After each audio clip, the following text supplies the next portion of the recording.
ఒకప్పుడు యేసు ప్రభు పేరు పలికిన వాళ్ళు హింసించేవాడంట. ఎవరిని? యేసు ప్రభు పేరు పలికితే చాలు వాళ్ళు పట్టుకుని హింసించేవాడు, బాధ పెట్టేవాడు, చాలా నాట్యాత్రలు పెట్టేవాడు, చెరసాల్లో కూడా వేయించేశాడు.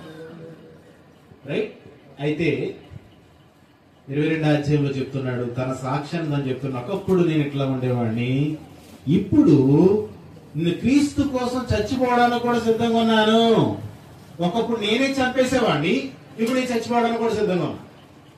ఒకప్పుడు నేనే ఎంతో మందిని హింసించాను, ఇప్పుడు నేను హింసింపబడిపోవడానికి సిద్ధంగా ఉన్నాను. ఒకప్పుడు నేనే ఎంతో నరకయాతన పెట్టే చాలా మందిని, ఇప్పుడు ఆ నరకయాత నేనే పడడానికి సిద్ధంగా ఉన్నాను ప్రభు కోసమని, ప్రభు కోసం సాక్షిగా నిలబడి ఎక్కడికి వెళితే అక్కడ యేసు ప్రభు గురించి చెప్తూ ఉన్నాడు ఆయన. దేవునికి స్తోత్రం. రైట్. సాక్షిగా అంటే ఎవరి కోసం అని అంటే క్రీస్తు కోసం నీవు నేను సాక్షిగా నిలబడాలి. రైట్. ఈ సాక్షి